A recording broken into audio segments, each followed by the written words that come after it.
A coalition of civil society organizations in Nigeria has called for the adoption of comprehensive electoral reforms to restore public trust, improve election efficiency, and ensure that outcomes reflect the true will of the people. The group made this known during the presentation of the Citizens Memorandum on Electoral Reform in Abuja, emphasized that the reforms are crucial for addressing Nigeria's evolving electoral challenges, align with recent judicial rulings, and encouraging greater public participation in the democratic process. They urge the National Assembly to prioritize these proposals as part of ongoing efforts to improve the country's electoral framework, which is seen as key to enhancing accountability and reinforcing Nigeria's democracy. The Citizens Memorandum contains 37 recommendations organized under 15 strategic objectives and covering 15 priority reform areas as earlier itemized. These reforms aim to achieve a more credible, transparent, and accountable electoral process, one that serves the best interests of all Nigerians and fosters a democratic culture where every vote counts. It is important to note that the memorandum also aligns with the INEC Memorandum for Administrative Reform, which separately outlines key areas for reviewing INEC's regulations and guidelines to ensure they are responsive to our electoral needs.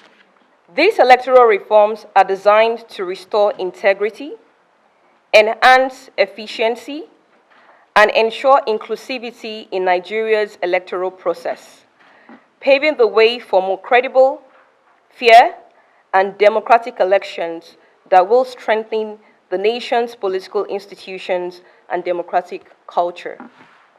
We are confident that the adoption of these reforms will go a long way in rebuilding public trust in Nigeria's electoral process, enhancing the efficiency of our elections, and ensuring that the outcomes of the elections reflect the true will of the people. Things that we've called on the National Assembly to do is to review the sanctions.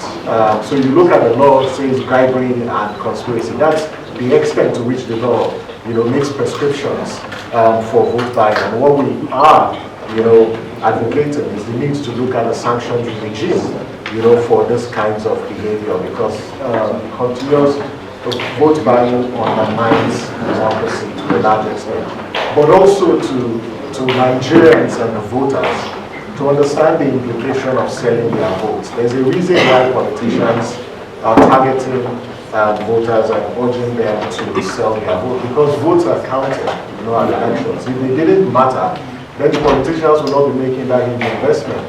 So when we sell our votes as Nigerians, we actually sell our votes. Don't expect a political leader or a leader to be accountable to you when you sell your vote. There are different dimensions to this. If you listen carefully, we talked about the need to audit our voters register.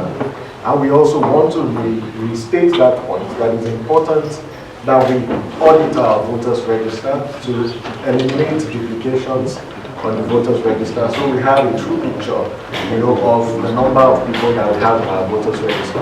But more importantly, is that if people don't trust the electoral process, they're not going to show up to cast their vote.